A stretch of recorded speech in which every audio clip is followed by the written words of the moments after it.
प्रियंका कक्कड़ भी हमारे साथ जुड़ गई हैं।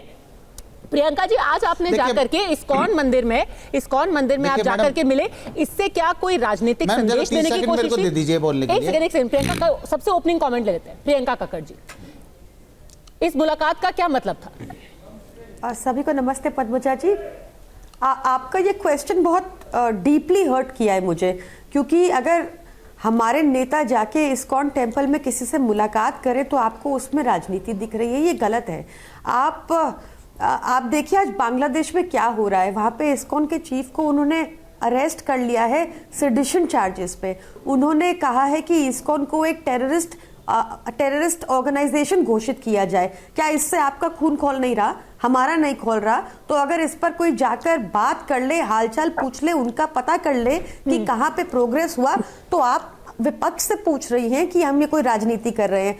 आपको भाजपा से पूछना चाहिए, जो हर रोज हिंदू मुस्लिम की राजनीति करती है, उसको एक्चुअली कुछ और आता ही नहीं। उस मुद्दाहीन पार्टी जो हमेशा हिंदू मुस्लिम की राजनीति करती है, तो क्यों आज वो खामोश है? क्यों वो बांग्लादेश से कुछ कर नहीं पा रही? जो व्यक्ति यूक्रेन में वॉर रुकवा देते हैं, वो बांग्लादेश से हमारे चीफ को नहीं, हमारे प्रीस्ट को नहीं निकलवा पा रहे, इस्कॉन के प्रीस्ट को नहीं निकलवा पा रहे। वो झूठे केसेस में, आरोपों में वहां पर जेल में हैं, उनके ऊपर प्रताड़ना हो रही है। प्रधानमंत्री मोदी जैसे मणिपुर पे शांत रहते हैं, वैसे ही इस्कॉन पर भी शांत है। पर आपको दिख रहा है कि हम राजनीति कर रहे हैं क्योंकि हम जाके उनसे बात कर रहे हैं, उनका हालचाल पूछ रहे हैं। तो ये सवाल बेहद ही दुख देने वाला है।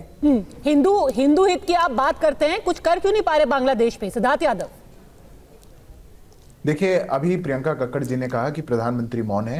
मैं कहता हूं हमें गर्व है कि ये 2024 का भारत है, क्योंकि इसी भारत के प्रधानमंत्री ने, वो प्रधानमंत्री हैं जब बोले। आज से पहले कौन बोला था? 1985 के अटैक पे कौन बोला था? 83 के ब्लैक जुलाई राइट्स पे कौन सी हमारी सरकार ने स्टेटमेंट दी थी? 2010 में मलेशिया में हिंदुओं पर हमला हुआ, 30 हिंदुओं को मार दिया गया, कौन सी सरकार बोली थी? यह भारतीय जनता पार्टी की सरकार है, इसका नेतृत्व है।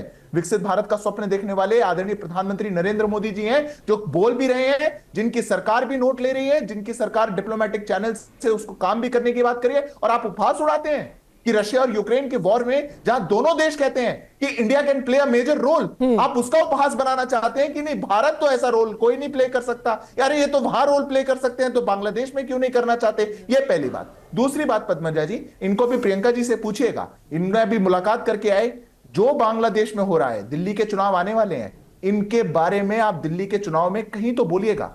जाफराबाद में बोलिएगा, सीलमपुर में बोलिएगा, जामिया नगर में बोलिएगा, उखला में बोलिएगा। आप वहां चुप रहते हैं। आप देश में बहुत सिलेक्टिव अपना आउटरोच दिखाते हैं, क्योंकि आप उन पार्टियों में से हिस्सा हैं जिनको वोट बैंक की चिंता है। ना हमारी पार्टी को, ना हमारी सरकार को वोट बैंक की चिंता नहीं है। ये देश में ये ह्यूमन राइट्स, मानवीय अधिकारों की बात है। अगर हमारे पड़ोसी देश में माइनॉरिटीज के साथ ऐसा होगा, तो जो कड़ा रुख हमारी सरकार ने लिया है, वैसा ही रुख हम लेते रहेंगे। आपके लिए हो सकता है सेलेक्टिव होगा, हमारे लिए नहीं है।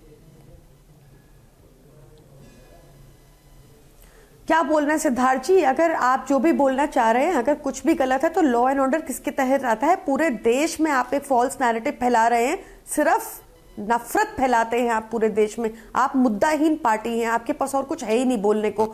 मैं आपसे जो आपने मुझे बात की यूक्रेन के लिए, आप अपने स्पोक्स पर्सन का फॉरेन मिनिस्ट्री के उठाकर देखिए। सर मुझे पूरी करने दीजिए, मैं इंटरप्ट नहीं की। आप अपने स्पोक्स पर्सन का, मिनिस्ट्री ऑफ फॉरेन अफेयर्स का बयान उठाकर देखिए। उन्होंने इस बात का खंडन किया था कि कोई वॉर नहीं रुकवाई थी मोदी जी ने। तो आप हमें मत कहिए, हम कोई फॉल्स नैरेटिव नहीं फैला रहे। आप अपना झूठ प्रचार ठीक से नहीं कर पाते और पकड़े जा रहे हैं, तो उस पर आप मुझे ब्लेम मत कीजिए। जहां तक बात है, आप ये तू मैं छोड़ दीजिए। आप तो हिंदू हित के लिए खड़े होते हैं ना हमेशा, आप तो यही दिखाते हैं।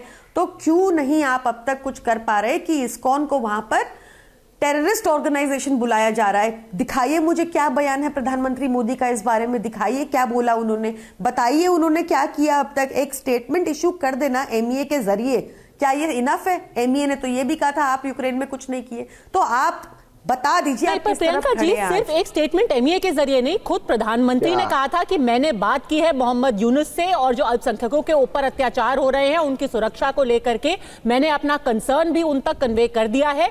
अमित शाह ने भी ट्वीट करके ये बताया था कि हमने एक खास समिति का गठन किया है भारत के अंदर गृह मंत्रालय में, जो कि नजर रखेगी कि क्या कुछ बांग्लादेश पे चल रहा है और वहां हिंदुओं के हित की रक्षा पर भी नजर रखेगी। तो ये सब सरकार ने पिछले 4 महीनों में किया है। और जहां तक राजनीति का सवाल है, मैंने ये सवाल इसलिए पूछा था क्योंकि अब जो बयान आ रहे हैं पिछले 4 महीने तक नहीं आए। 2 दिन पुराना इंसिडेंट हुआ है, बांग्लादेश कह रही है हमारे अंदरूनी मामलों में दखल मत कीजिए।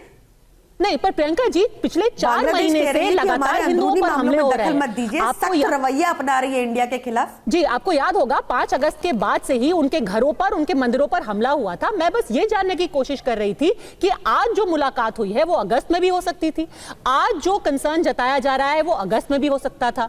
क्या फर्क इतना है कि उस वक्त चुनाव नजदीक थे 2 राज्यों में और कुछ उपचुनाव, और अब वो चुनाव के नतीजे आ चुके हैं?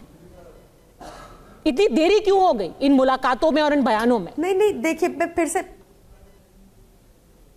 पद्मजा जी ये छोटी बात नहीं है कि इस्कॉन जो एक प्रतीक है ह्यूमैनिटी का, एक प्रतीक है मानवता का, एक प्रतीक है लव एंड पीस फैलाने का, उसको एक टेररिस्ट ऑर्गेनाइजेशन बुलाया जा रहा है। आप rather than questioning the timing of विपक्ष, please stand with the right people at this time. आप ये देखिए ना कि कैसे भाजपा अगर क्यों भाजपा ने क्यों अभी गठित की, जो उन्होंने बैठक बुलाई, आप बता रही है क्यों की, अगर अभी की तो क्योंकि नहीं, बैठक अभी नहीं बुलाई है, तो सब कुछ ये जो अभी होगा। समिति गठित हुई थी ये अगस्त में ही हो गई थी। जो प्रधानमंत्री का ट्वीट आया था वो अगस्त में ही आ गया था, जो फोन पे बातचीत की थी वो अगस्त में ही हो गई थी। हाँ, तो मैं आपको यही तो कह रही हूँ कि इस्कॉन के ऊपर क्या किया उन्होंने, इस्कॉन के ऊपर कुछ बोले वो, क्या उनको ये बड़ा मुद्दा नहीं लगता? ठीक है, जल्दी से इसका जवाब दे दीजिए सिद्धार्थ यादव, फिर मैं बाकी लोगों को भी चर्चा में लाना चाहती हूँ। मैं बाकी लोगों को चर्चा में लाना चाहती हूँ। वीएन दास जी हमारे साथ जुड़ गए हैं, विजय शंकर तिवारी भी इंतजार कर रहे हैं। जल्दी से इसका जवाब दीजिए। हिंसा तो नहीं रोक पाए ना, इतना कुछ आपने बोल दिया सिद्धार्थ यादव। 30 सेकंड। हाँ पद्मजा जी, मैं बिल्कुल 30 सेकंड में जवाब दे रहा हूं। अभी कक्कड़ जी ने कहा कि हमने तो ये तो हिंदू हृदय सम्राट बनने की बात करते हैं, हिंदू हित की बात करते हैं। अरे हिंदू हित नहीं, मानवीय हित के लिए कह लो।